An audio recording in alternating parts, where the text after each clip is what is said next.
Back to the Apocablog. Day 1510 of sadly having to sit here and say, well, told you so.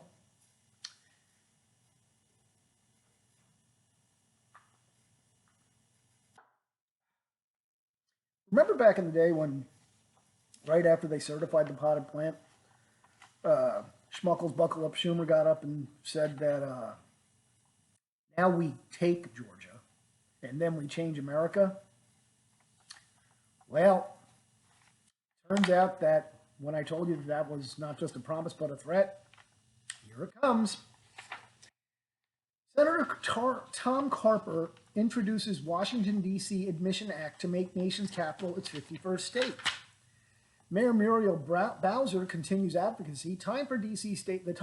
statehood is now. And lo and behold, what pops up like a fucking venereal wart? But good old Schmuckles himself.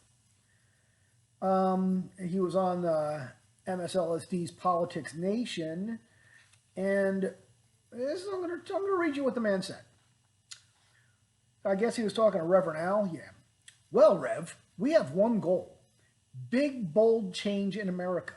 We would like the Republicans to join us in some of those things, at least, and maybe they will. But we are going to get that change no matter what. We cannot. There is such a demand. 3 huge issues we have got to do. Climate, huge issue facing the country. Racial and economic inequality, which has gotten worse, not better because of you, which demands, now this is the fun part, change and justice. I'd love to know what the fuck that means, and sadly we're about to find out, in a big, bold way, and improving our democracy. Making D.C. a state, automatic voter registration, getting rid of Citizens United. All things embodied in H.R. 1, or House Resolution 1, which the House passed and McConnell would block up, but we're going to fight to pass it in the Senate.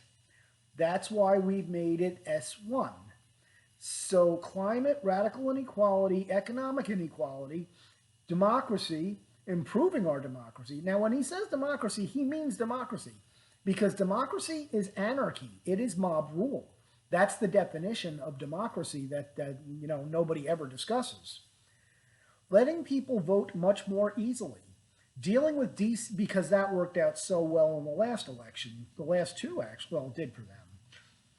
Dealing with DC and Puerto Rican statehood, because that's 4 more Senate seats and then the whole thing is over. It's just done. Because Washington, D.C., 92% voted for fucking the pot. Dealing with bad money that flows in, the John Lewis Act, undoing horrible decision that court made, which defanged the Voting Rights Act, and that's why Republicans have gotten away with taking whatever. And what about the filibuster? Well, as I've said, we will find a way to do big, bold change, and our caucus will sit down and figure it out. But failure is not an option. We must create change. It's a threat, people. And oddly enough, Justin, remember when we told you about dictionary.com changing the definition of court packing? January 26th, Eric Holder urges Democrats to pack the Supreme Court. Now, this man this is a former Attorney General, mind you. And, as if on command, Biden launches commission on Supreme Court reform. Now, why do they need the court? So that when they do all that other heinous shit I just described, it will be upheld, rather than the court saying, oh, you have no authority to do any of this shit. But they're going to pull a fucking FDR on, or at least, what FDR tried to do. And if you don't know, look it up. It ain't good. Democrat lawmakers introduced a bill for nationwide mail-in voting, necessary to make real progress. Yeah, in other words, to keep your ass in that fucking chair. And while all of this is going on, in the midst of all of that, oddly enough, we have a military occupation in Washington, D.C. that will continue during the length of opposition leaders' impeachment trial. The former president of the United States, well, he's actually the president, but whatever, he's now the opposition leader. They use this language for a reason, kids. And by the way, D.C. officials announced plans to erect permanent security fence around the Capitol because Well, they plan on this big bold action that the Democrats plan on embarking upon. Well, that's all to promote our individual rights and liberties. That's why they need to literally have a standing military force and put themselves in a cage because they're working hard for us.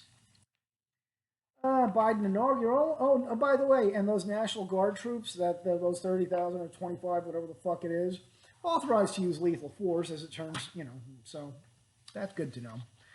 And Muriel Bowser, DC security will see new normal after the inauguration. I think the entire country is going to have to deal with how our intelligence apparatus, security apparatus at every level deal with a very real and present threat to our nation. Now, do you know what she's talking about when she says a real threat to our nation? She's talking about everybody that didn't vote for the potted plant. So, and in order to keep to be able to keep this pot of shit fucking stirring, Joe Biden vows to defeat the NRA. Now, why on earth would? Oh, that's right. So that way, when their militarized force that's protecting them, when a few million patriots decide that there might be a tree that needs some fucking water, well, you're shit out of luck because you don't have guns anymore. In the midst of all of this, I bring hope. I think that there's a huge disconnect between Washington and the rest of the country. President Trump has actually gained, not lost, political clout since leaving office, a Political Observer asserted Friday. Politico reporter Tara Palmieri, her observation runs contrary to the assumptions of many in D.C., the D.C. establishment and mainstream media. People do not want to hear anything against Trump, Palmieri said during an appearance on MSLSD. Actually, the more he stays out of the media, the more he becomes this martyr, this looming figure over the GOP. In fact, there is now a crusade being waged upon behalf of the former president in places like Wyoming, where Trump is way more popular than the state's high-ranking congressional Republican, U.S. Rep. Liz Cheney. She drew the conclusion after speaking with locals in the Cowboy State about Cheney's vote to impeach Trump while covering an anti-Cheney rally led by Rep. Matt Gaetz. I actually went out of my way to try to find someone who would defend her, and I really couldn't, Palmieri said to MSLSD. She didn't have that much name recognition considering she's a Cheney. I mean, I said her name at a hardware store and someone shouted a threat.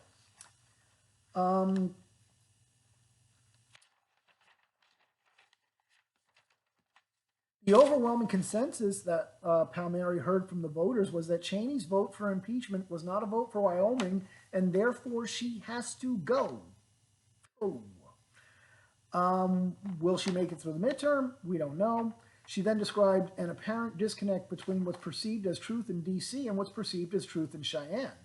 Palmieri mentioned locals not wearing masks, expressing distrust of the coronavirus vaccine, claiming both that the number of reported deaths from the pandemic were inflated and believing that the 2020 presidential election wasn't legitimate, and also that the January 6th riot aspect of the demonstration at the Capitol was staged by Antifa. So basically, they believe the truth.